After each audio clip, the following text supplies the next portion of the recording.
Zoria, a striking alien from the planet Valara, held a deep-seated prejudice against humans.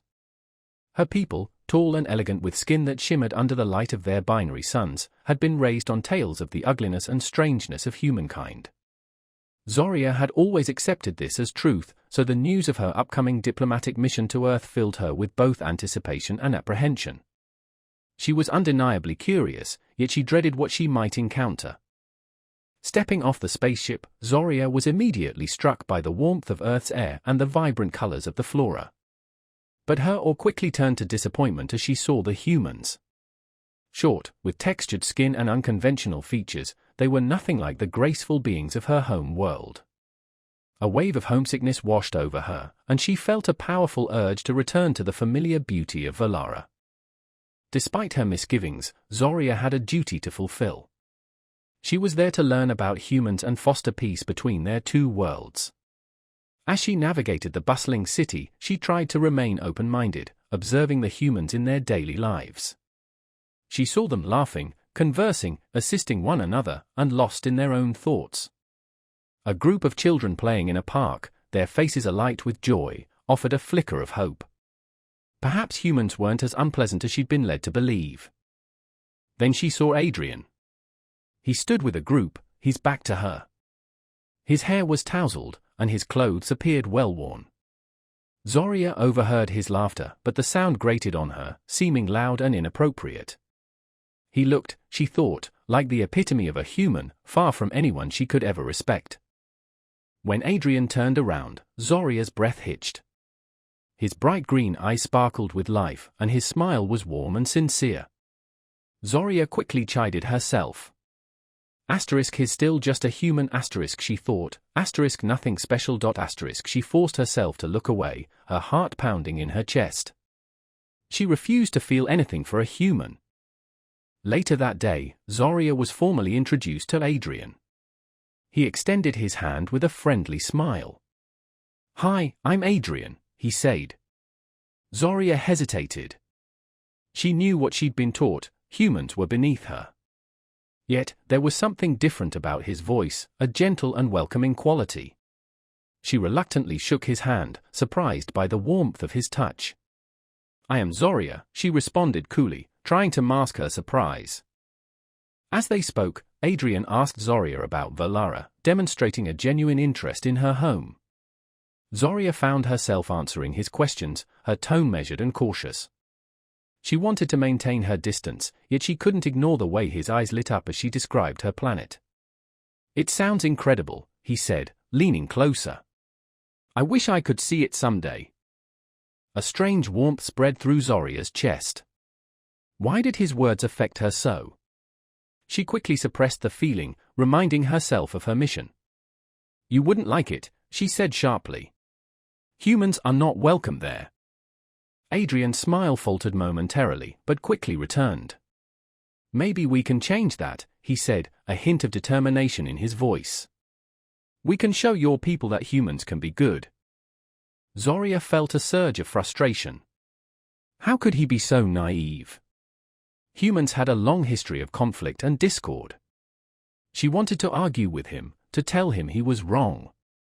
Instead, she paused and said, "It is not that simple." Ilara, an elegant Valarian, harbored a deep prejudice against humans.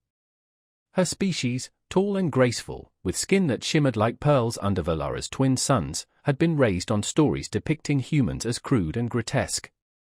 Ilara had always accepted these tales as gospel truth, so when she learned of her impending diplomatic mission to Earth, a mixture of fascination and trepidation filled her. Her curiosity was undeniable, yet she couldn't shake off the ingrained revulsion she felt towards the beings she was about to encounter. Emerging from the spacecraft, Ilara was immediately captivated by the gentle warmth of Earth's atmosphere and the rich tapestry of colors that painted the landscape. However, her initial awe quickly gave way to disillusionment upon seeing the humans. Short, with varied skin tones and features unlike her own, they were a stark contrast to the refined beings of Valara. A pang of homesickness resonated within her, and a powerful urge to return to the familiar elegance of her home world consumed her. Despite her reservations, Ilara had a duty to perform. She was there to understand humans and cultivate peaceful relations between their two worlds. As she navigated the vibrant city, she strived for objectivity, observing the humans as they went about their daily routines.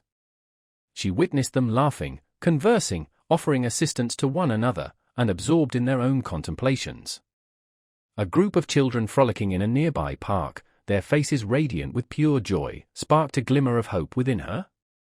Perhaps humans weren't as repulsive as she had always been taught.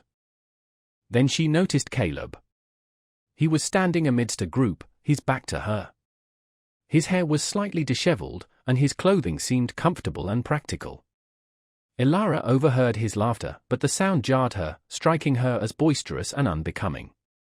He looked, in her opinion, like the embodiment of everything she found unappealing about humans, someone she could never possibly admire. As Caleb turned, Elara's breath hitched in her throat. His captivating blue eyes radiated warmth, and his smile was open and inviting. Elara mentally reprimanded herself. He's just a human, she reminded herself sternly, nothing remarkable. She averted her gaze, her heart beating rapidly against her ribs. She wouldn't allow herself to feel anything for a human. Later, a formal introduction took place between Elara and Caleb. He extended his hand with a genial smile. "Hello, I'm Caleb," he said. Elara hesitated. She recalled the ingrained prejudice of her upbringing: humans were inferior. Yet, there was an undeniable quality to his voice, a gentleness and sincerity that drew her in.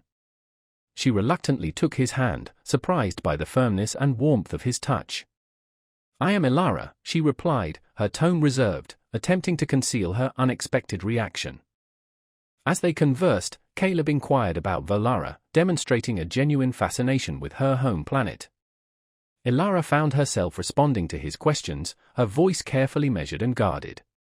She wished to maintain her emotional distance, yet she couldn't ignore the way his eyes lit up with curiosity as she described the wonders of Valara. "It sounds absolutely breathtaking," he remarked, leaning closer. "I'd love to see it one day." An unusual warmth spread through Elara's chest. Why did his words have such an effect on her? She swiftly suppressed the feeling, reminding herself of her diplomatic mission. "You wouldn't like it," she said curtly. "Humans aren't welcome there." Caleb's smile faltered briefly, but quickly reappeared. "Perhaps we can change that," he suggested, a hint of resolve in his voice. "We can demonstrate to your people that humans can be decent." Elara felt a surge of exasperation. How could he be so idealistic?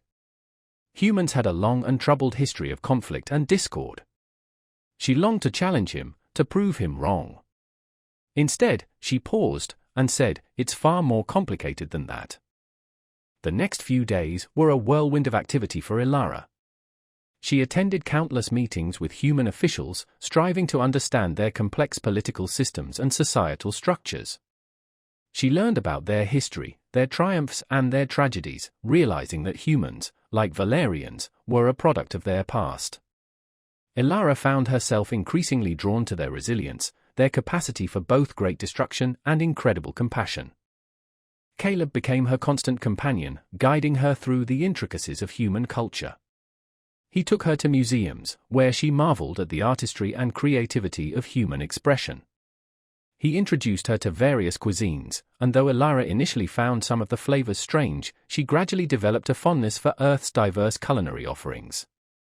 He even took her to a sporting event, an experience that initially baffled Elara but eventually captivated her with its raw energy and passionate displays of teamwork. One evening, Caleb invited Elara to his family home for dinner. Elara hesitated. She had grown comfortable with Caleb, but meeting his family felt like a significant step. She worried about how they would perceive her, an alien from a world that viewed them with suspicion. Caleb sensed her apprehension. "Don't worry," he reassured her. "They're really excited to meet you." Elara agreed, and as they approached Caleb's home, a wave of nervousness washed over her.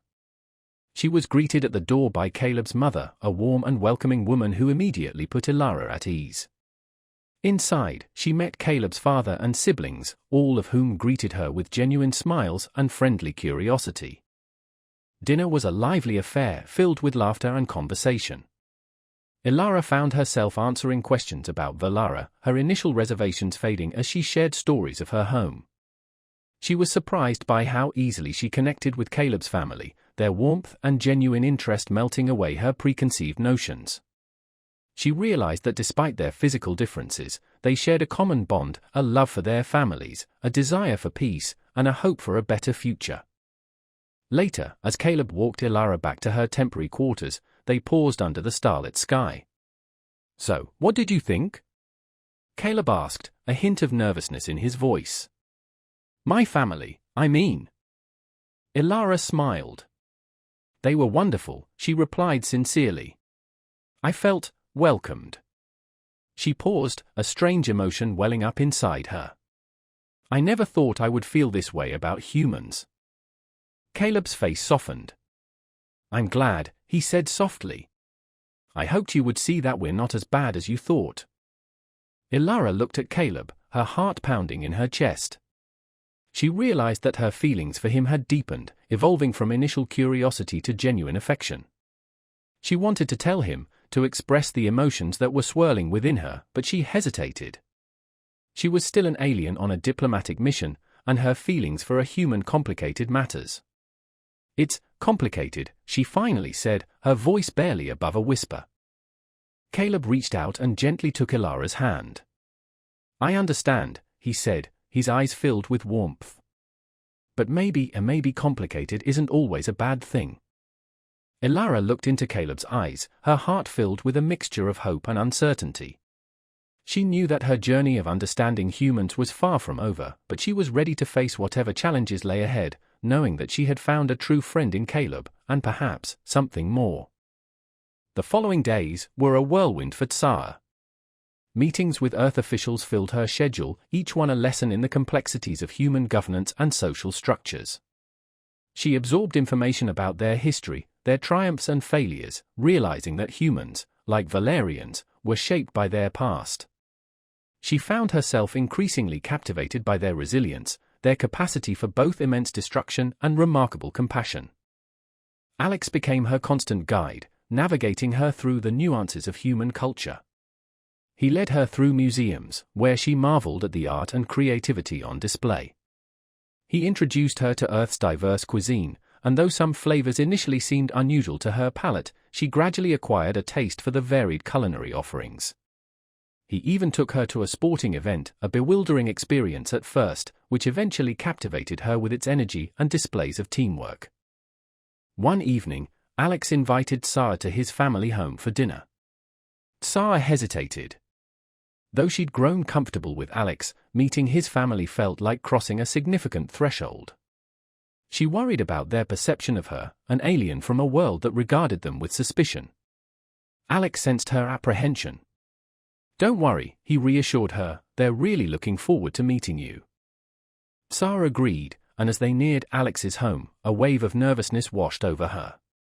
She was greeted at the door by Alex's mother, a warm and welcoming woman who instantly put Tsar at ease. Inside, she met his father and siblings, all of whom greeted her with genuine smiles and open curiosity.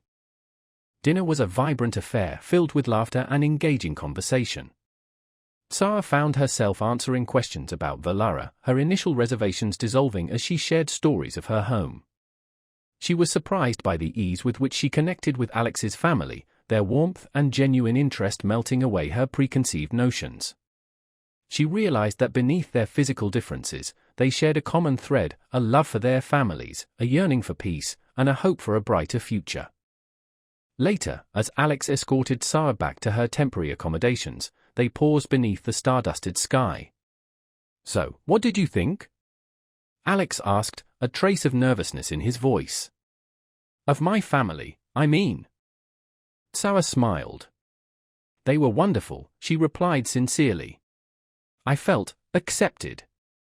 She paused, an unfamiliar emotion welling within her. "I never imagined I would feel this way about humans." Alex's expression softened. "I'm glad," he said softly. "I was hoping you'd see that we're not as bad as you believed." Tsar gazed at Alex, her heart beating rapidly. she recognized that her feelings for him had deepened, blossoming from initial curiosity into genuine affection. She longed to confess, to voice the emotion swirling within her, but she hesitated. She remained an alien on a diplomatic mission, and her feelings for a human complicated matters. "It's complicated," she whispered. Alex reached out and gently took Tsara's hand. "I understand," he said, his eyes full of warmth. "But maybe complicated isn't always a bad thing." Tsara looked into Alex's eyes, her heart filled with a mixture of hope and uncertainty. She knew that her journey of understanding humans was far from over, but she was prepared to confront any challenges that lay ahead, knowing that she had discovered a true friend in Alex, and perhaps something more.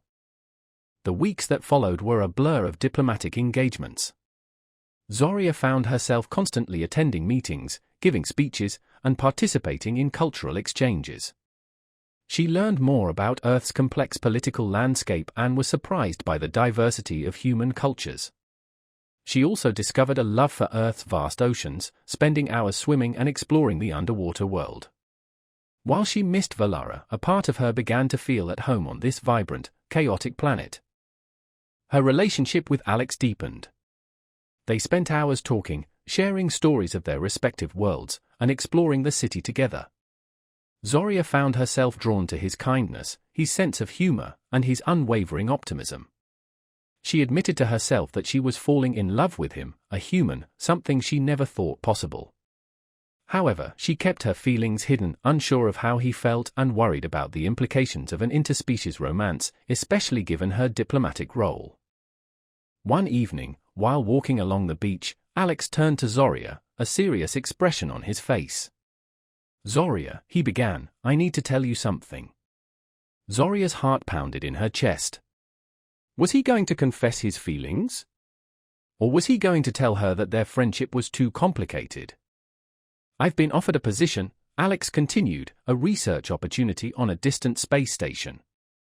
It's a once-in-a-lifetime chance, but it would mean leaving Earth for several years." Zoria's stomach dropped. She hadn't anticipated this. The thought of Alex leaving filled her with a sense of dread. "Oh," she managed to say, trying to keep her voice steady. Alex reached out and took her hand.